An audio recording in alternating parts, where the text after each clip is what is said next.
I open my heart to a new beginning. A new beginning starts today. Spirit within me moves me, and I'm open. It's a new beginning. I open my heart to a new beginning.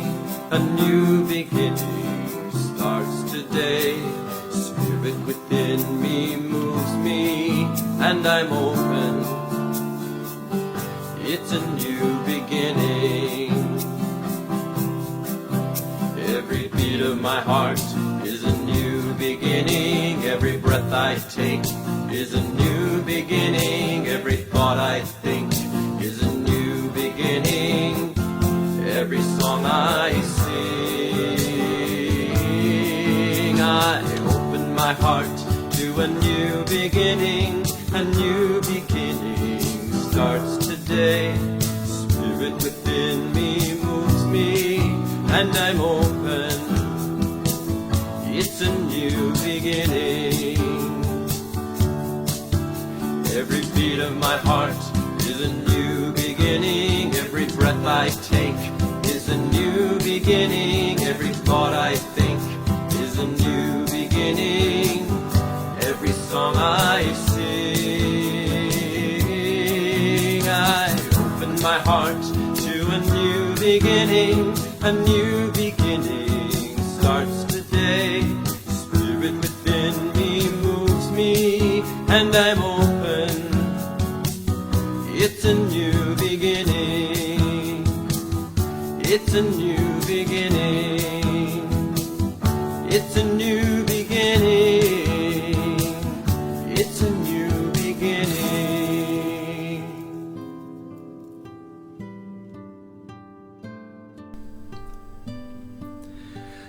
Good morning and welcome to the Center for Spiritual Living Santa Rosa virtual service. I am Edward Fillion and I welcome you, especially if this is your first time visiting with us. To all of our friends and visitors, we all look forward to the time when we can once again open our doors to all of our congregants. We miss being together and we look forward to seeing each other again. Now, although religious gatherings are opening up to 100 people or less, our community typically hosts many hundreds of people on Sundays at 3 identical services each week. During the current time of sheltering in place, we have shifted our staff and volunteer resources to online offerings for Sunday services, as well as meetings of weekly and monthly groups. And all of these are listed on our newly designed and easy to navigate website, and where you can find the weekly bulletin. And it's filled up with information about youth and family online resources, summer classes, and some of which are starting soon, some of which you have to register by the end of today to get into, and as well as the 30-week-long Advanced Spiritual Living informational meeting. Also, there are telephone numbers for spiritual support, online resources including prayer request forms. There are weekly and monthly groups and meditation practices. There is spiritual coaching, and there's also a tutorial on how to Zoom. Your staff and leadership are monitoring and assessing the situation regularly and will continue to update us as clarity about our plans emerge. We want to continue meeting the needs of our spiritual family remotely until we can accommodate everyone in our building in a safe way. No one can know for certain when that time will be, so we will continue to update the community by means of Sunday service, by our newsletter, and on our website. At the Center for Spiritual Living Santa Rosa, we are guided by a vision of a healthy, loving world. Each week, we read a portion of the vision to remind us of our direction. Please join me in reading this month's portion of the vision. We see a world in which every person lives in alignment with spiritual principles, emphasizing unity with spirit and connection with each other. Thank you for being with us today. If we were together physically, we would be becoming aware of our breathing by taking a breath like this, so that as we exhale, we could settle into the experience of being open to our time of celebration together.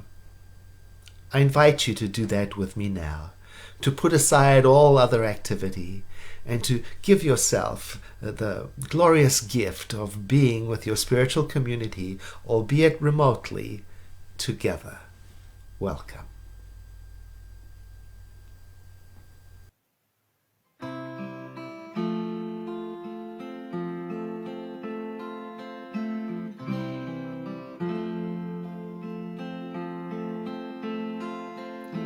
My mind is a sea of safe passage. My heart sails on an ocean of love.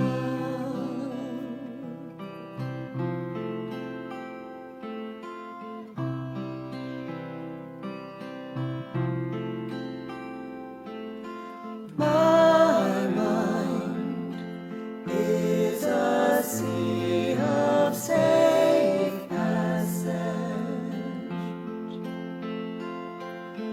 My heart sails on an ocean of love,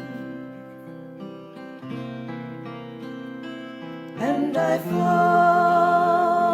on the river, winding my way home.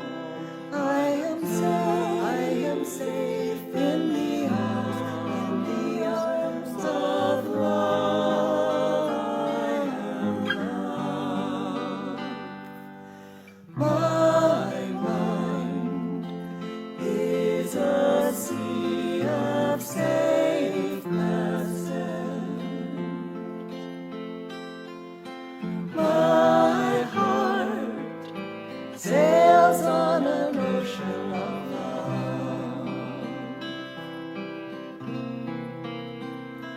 and I flow on the rivers, winding my way home. I am safe in the arms of love. I am loved. My mind is a sea of safe passage. My heart sails on an ocean of love, sails on an ocean of love, sails on an ocean of love.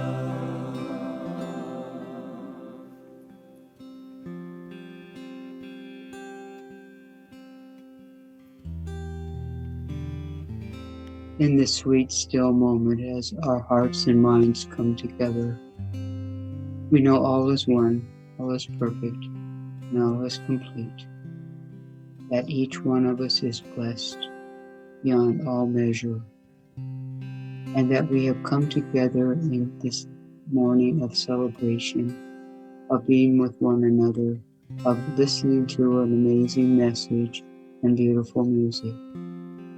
And I also know that each person who has had a hand in putting this service together is amazingly blessed beyond all measure.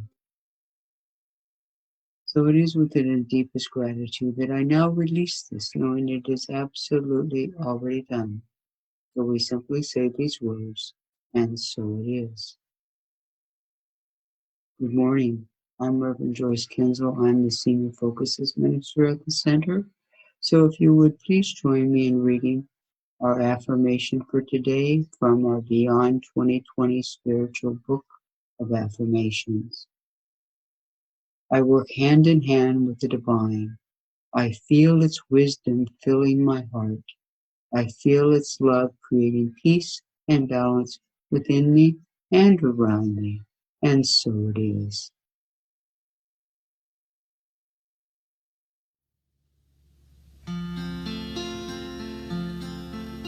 When darkness closes in and you can't find your way, the doubts you drag around only seem to say, how can you make it on your own?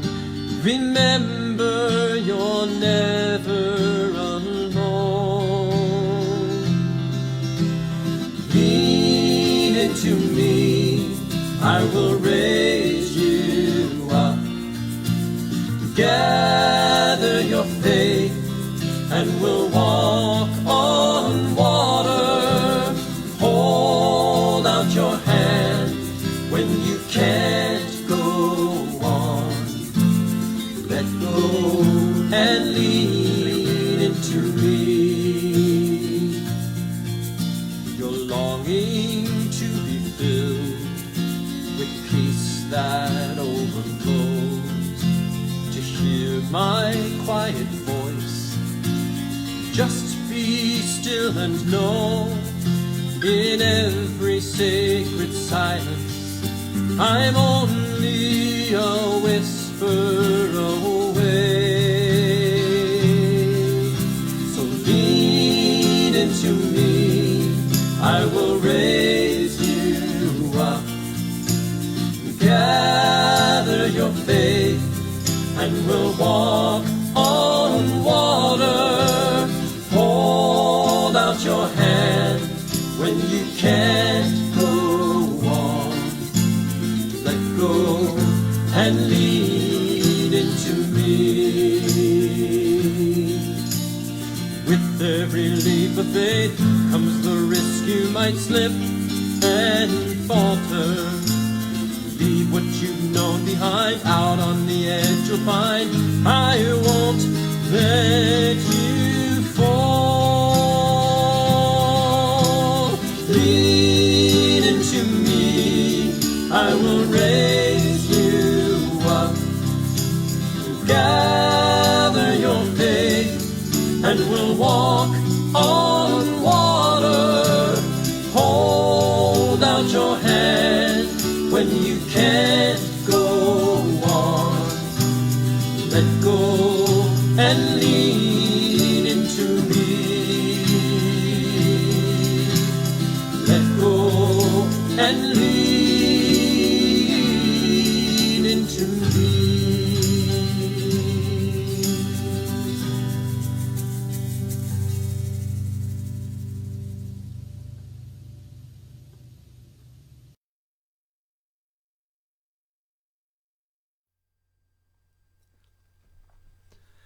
Our recommended book for June is Radical Acceptance. And our focus for June is I Clearly See the Path to Waking Up. Now, when we selected this theme a year ago, we did not know how appropriate it would be to what is happening in our nation and in our world. I'm talking about the tremendous waking up that is happening all over the world. People of different cultures and races and genders and nationalities are waking up to a sensitive and intense and necessary conversation. We can see the trends showing up like in the New York bestsellers list recently. The books listed there all had to do with race. White fragility, so you want to talk about race, how to be an anti-racist, me and white supremacy, the new Jim Crow, the color of law, just mercy. There is a widespread acknowledgement of racism going on, and every denomination I know of is speaking to it, including ours. A shift in consciousness is happening. Consciousness in society is expanding to look more deeply, into how we humans are showing up for each other and for sentient beings and for our planet. People are listening more and looking inwardly more, and some are realizing, I may not be directly affected by what is going on, but now I realize I am a product of this society, and I have been conditioned by society, the society I live in. I've been conditioned to see the world in a certain way. And this inner investigation is, well, it's especially important in predominantly white communities. Dismantling our conditioning is an important part of spiritual work, because it's difficult to do something about a problem when that problem is not seen, not acknowledged, or when dialogue about it is not allowed, or when the problem is avoided by turning entirely away from it and taking refuge in spiritual practice. So let me talk about social conditioning and the process, the journey of waking up from it. I'll start in the form of a question. What does it mean to have the color skin you have? Or let me focus that question more specifically to those among us who identify as white. What does it mean to be white? When I first read that question in an article, I admit I didn't have an immediate answer. The question sort of stopped me in my tracks. I know I'm white, but I hadn't ever formulated an answer to what does it mean to be white, because I had never had to. Whiteness has always been and still is the filter through which I view my world. It's not something I had to defend, establish as being okay, or validate, or promote, or be afraid of, or seek to have included, or anything like that. So, to find my answer, I had to search inside my consciousness to understand what does it mean to be white, and how does that impact people who are not. Now, something that helped me understand was my own process of waking up to being gay. I'm not equating race with sexuality. I'm acknowledging that my journey of waking up to being gay helped me see. I woke up in a society that dismissed homosexuality. You see, in my generation, when a person began to become aware that they are gay, they oftentimes woke up into a world that largely denied our existence and confirmed our abnormality. The predominant message of society around me at the point of my waking up affirmed heterosexuality, without ever having to say it overtly, because it was the de facto way of being. Very quickly, and through the silent interaction among homosexuals about survival tactics, we learned to hide in plain sight, to still our voices, and to accept the morsels of acceptance given to us graciously by a society that had no incentive whatsoever to do any more than the minimum acceptance.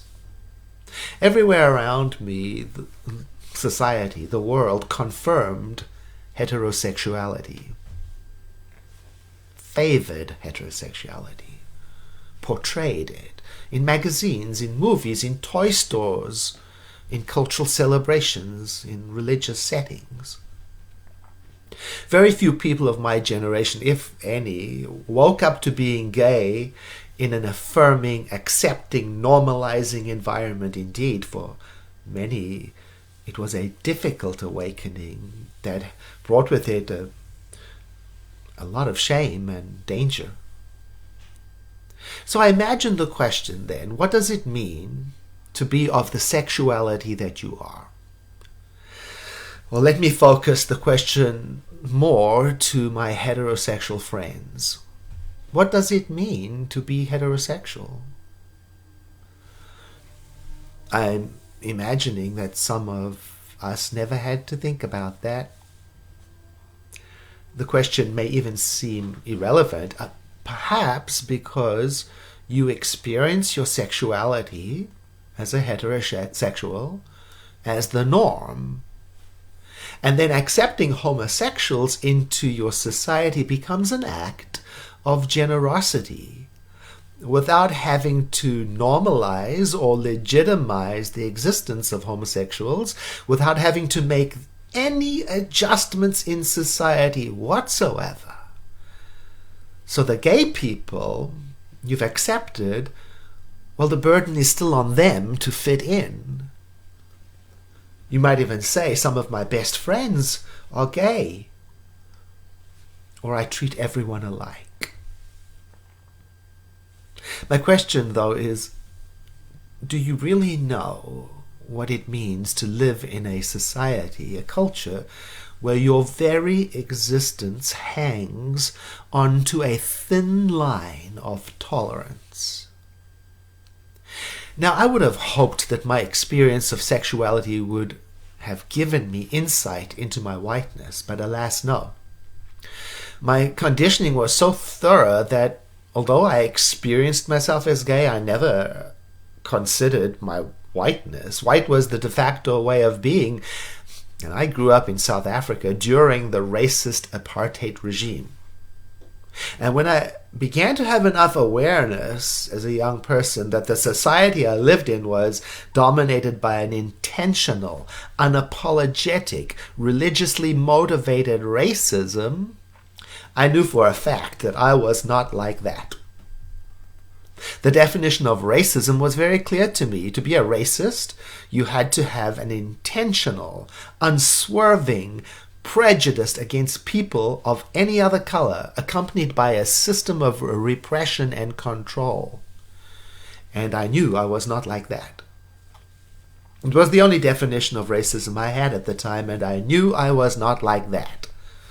What I didn't know was what I didn't know. For example, I didn't understand that my non-identification with intentional, unapologetic racism did nothing to dismantle my worldview of whiteness that I had been born into. Because I was so clear on my definition of a racist, I was unable to take an objective look at the rest of my conditioning from growing up in a segregated, privileged white society. Now, what do I mean by privileged? My family was poor, extremely poor. We were poor whites, which to the other whites, some of them in South Africa, the South Africa of my childhood, well, that was an embarrassment. Nevertheless, as poor as we were, the color of our skins afforded us opportunity in education, in social services, in justice systems, and medical care that were not available in equal proportion to other races. When I emigrated to the United States of America, I truly believed in my heart that I was leaving all of that behind me, coming to the land of equality and opportunity. And I brought with me the shame of being a product of a white racist society, and I felt compelled to adjust my behavior to make up for my conditioning and to show just how not racist I was. And this urge to prove myself was based entirely on my need to feel better. I needed to show the world, through an act of generosity, that I could include anyone, that some of my best friends were now black. After all, I affirmed oneness. But the reality of my conditioning was so hidden from my conscious awareness that it took someone else to point it out to me. I have an embarrassing memory from early on in my new life in the United States of America. I met an African-American man, and he and I became fast friends. And then one day he said to me, Edward, we can't be friends anymore. Because whenever I'm with you, all you focus on is my blackness. Oh, it was like a thunderbolt smack on the side of the head. Yes, it was true. I was overcompensating. I was using my friend to prove that I had overcome my conditioning. I was demonstrating how open-minded I was, and in a sad and embarrassing awareness, I realized it had nothing to do with his well-being. That was hard for me to realize, because I saw myself as liberated. And the one thing I did not want to be guilty of is racism, because I hated it in others. And so I was trying extra hard to show that I was not like that. And this may have been the moment when I first began to understand that racism shows up in many more ways than only overt, intentional, unapologetic, religiously motivated racism. The Christian pastor Ezra Bayer, in a blog responding to the shooting of Ahmaud Arbery, discusses 3 ways he sees racism showing up in the world. And the first is the intentional form we've been talking about. The second way of racism he calls self-serving racism. That's where someone may be aware that something, a statement, a hiring practice, a joke is racist, yet they refrain from confronting or addressing the racism because they don't want to make waves or rock the boat or damage a friendship or upset a family member.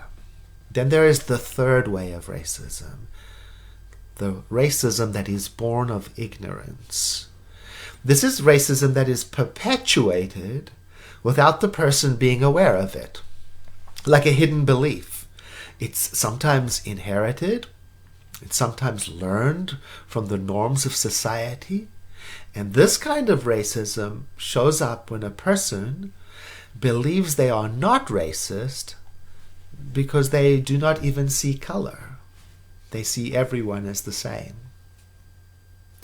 I've been helped to understand that when I say I do not see color, that I also cannot see the very real issues that people face in our society exactly because of the color of their skin. And I may end up denying, or even worse, not seeing the genuine difficulties that our society has created. Now, this kind of racism is subtle, yet just as damaging, because it denies the experience of the person being discriminated against.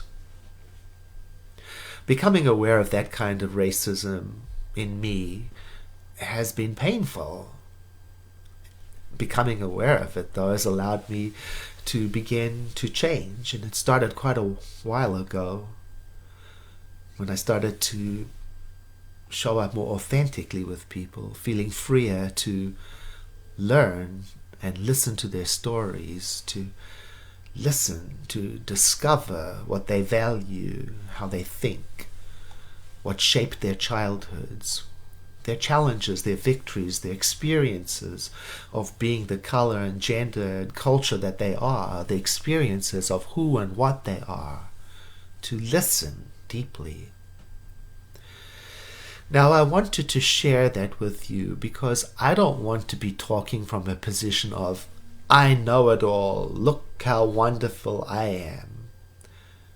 But to remind myself, and you, that we are a part of this world society, that societal conditioning is real, that the norms I accept as normal, I may not even be aware of. And to remind me that as beautiful a thought as it is to say that we believe there is only one life in and through all things, that still, probably every day, one of us experiences being excluded from that oneness. I do not understand what it is like to be of a different color skin. I do understand what it is like to have part of my identity, who I am, demonized excluded.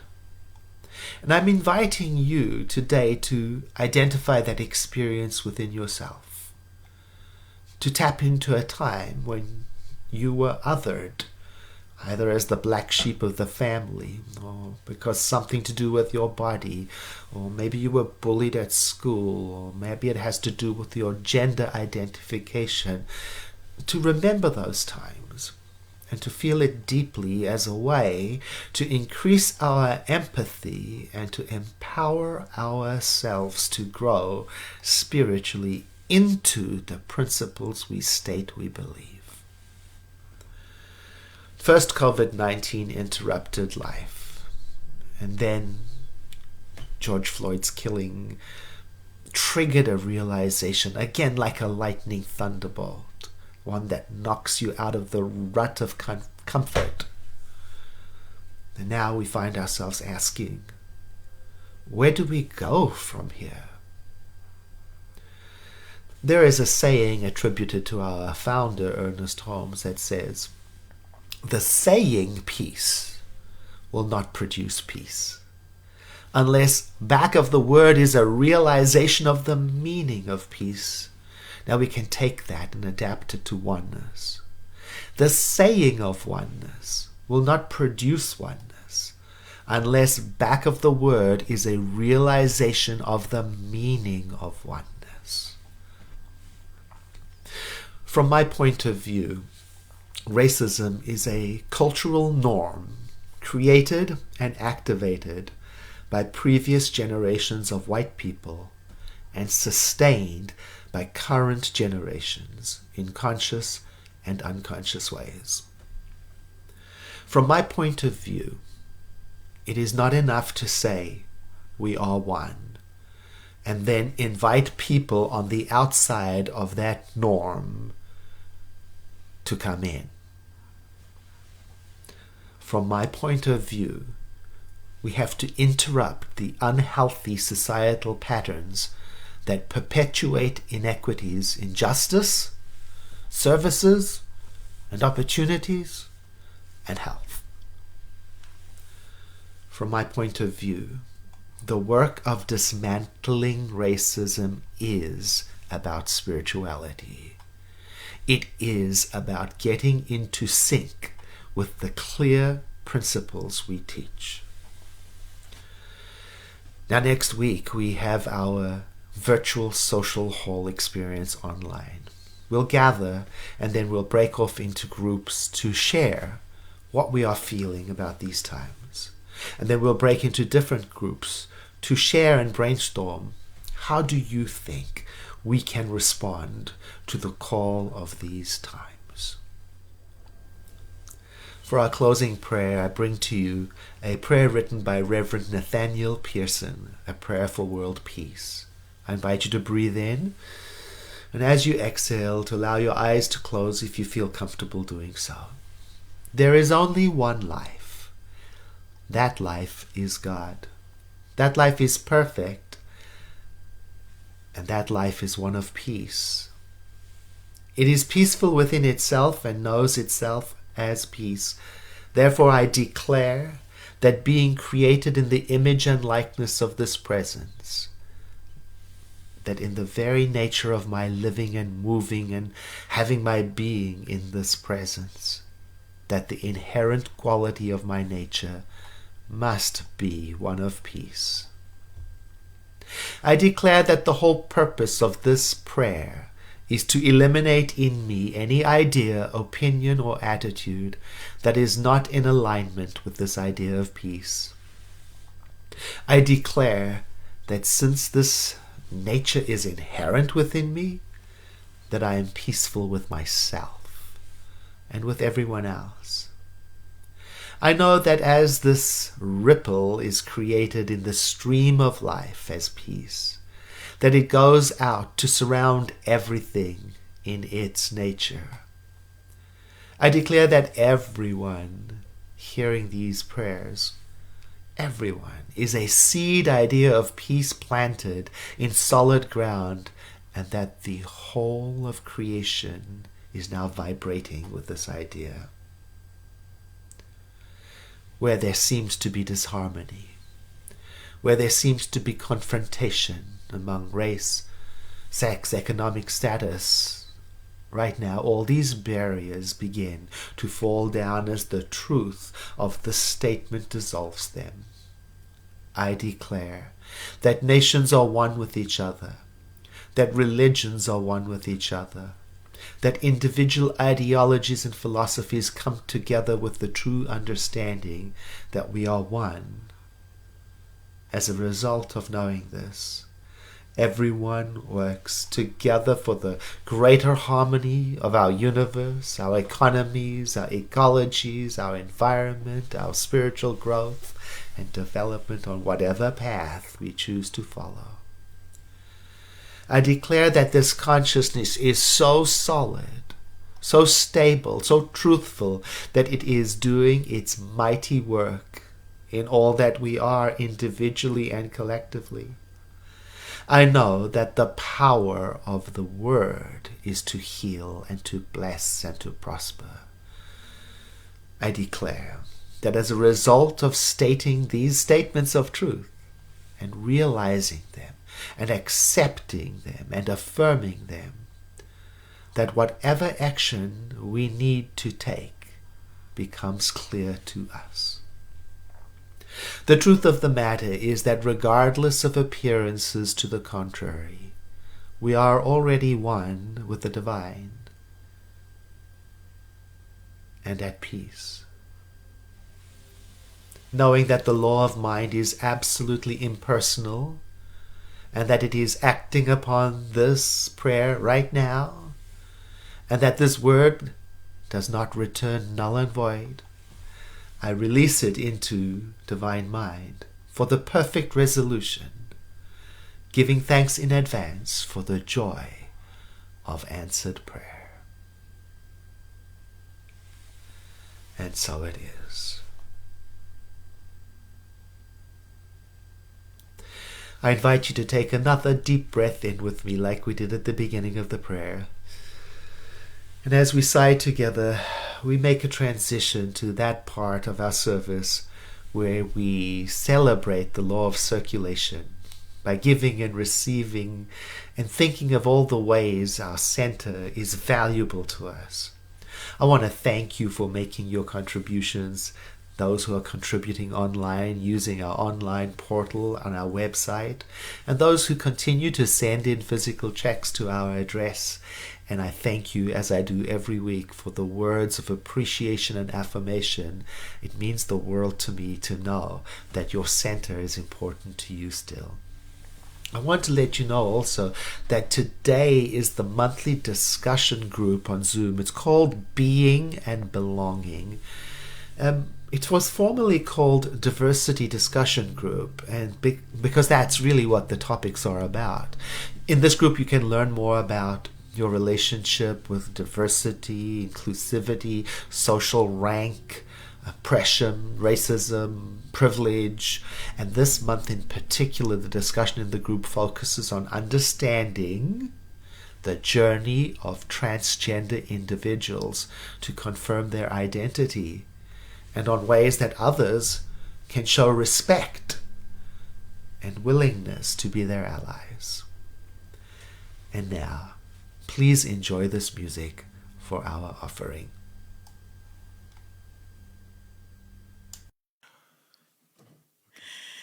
We'd like to do a song for you now that's called Who. And I like to spell that W-H-O-O-O-O-O, like who. Because that sound, who, is actually a sacred sound in a lot of traditions around the world. It's the sound of the wind in the trees. It's the sound of the breath. And there's a beautiful, it's also the primordial question. Who? It's like, who's doing this? Who are we really? And who is it that's looking through my eyes? The poet Kabir has a beautiful phrase. He says, who is it that I spend my entire life loving? So it's kind of like this is a song about and for the beloved.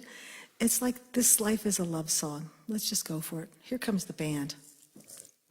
I love it. Ah. Here's your part. Sing with me now. Here we go. Ooh, that's all you got to do. Here comes. Ooh, yeah. Who is always easy, and who loves feeling free?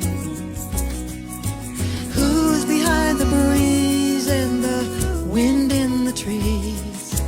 Who is breathing me? Who rides with me on this journey? Who is my shelter in the storm? Who is my heart's true companion?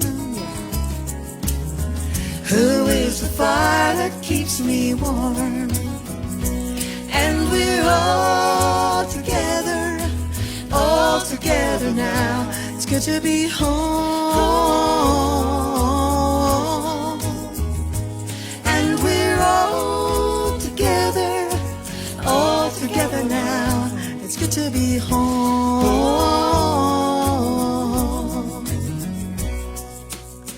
Who is the first to feel forgiveness? Who loved the benefit of the doubt? Who finds the finest milk of human kindness? Passes the miracles around. Who hears the music in the madness when no rhyme or reason can be found? Who holds the harmony together? Who is a song inside the sound? And we're all together now. It's good to be home. And we're all together now. It's good to be home. Woo. I love this guitar. You can't see it, but you can hear it.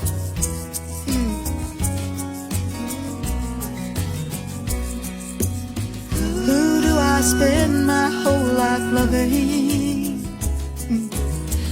Who is looking through these eyes? Who is my nearest and dearest? Who's my most familiar surprise? Who began my beginning? Who rides with me through the end? Who brings me laughter ever after? Who's my truest friend? And we're all together now. It's good to be home. And we're all together now. It's good to be home. It's good to be home. It's good to be home.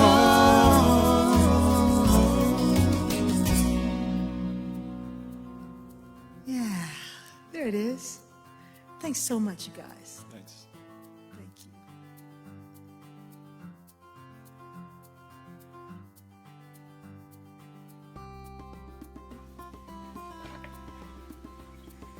Good morning, We are Charlie. and Michael. Our youth and family program continues with Zoom. We have a group for teens as well as 2 groups for younger children. For more information and resources for families while sheltering in place, please contact Susan Robinson.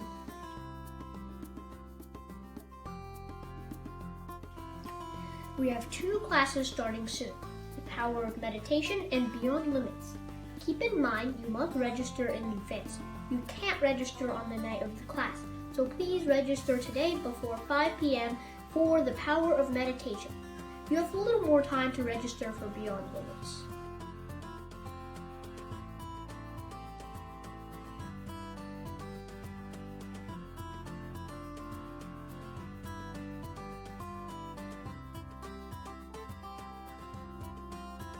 We have a 30-week class devoted to personal growth and spiritual practice. It is called Advanced Spiritual Living.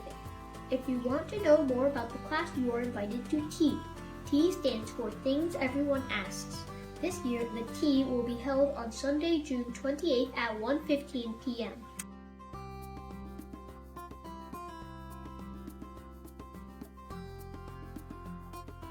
The topic for tonight's Sunday evening conversation with practitioner Peggy Weber is Radical Acceptance, Practicing Each Moment, All Are Welcome.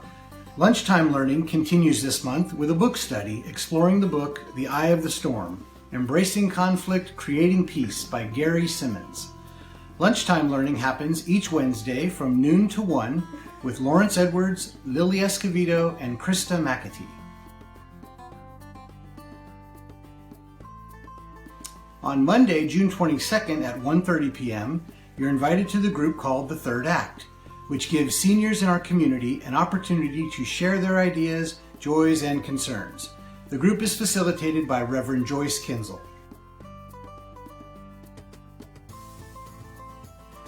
All these ways of staying connected and more are listed on our website, www.cslsr.org. Thank you for being a part of our spiritual community. You ready to go to the park? Yeah, let's Okay, go. let's go.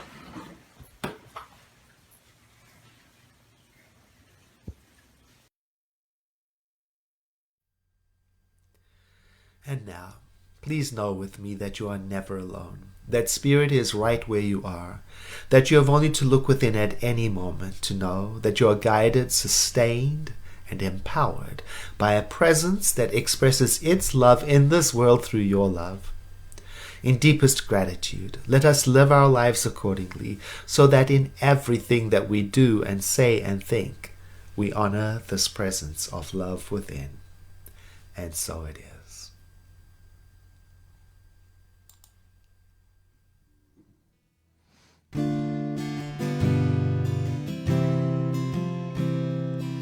Let there be peace on earth, and let it begin with me. Let there be peace on earth, the peace that was meant to be. With God as our power, loved ones all are we. Let us walk with each other in perfect harmony. Let peace begin with me. Let this be the moment now. With every step I take, let this be my solemn vow. To take each moment and live each moment in peace eternally. Let there be peace on earth, and let it begin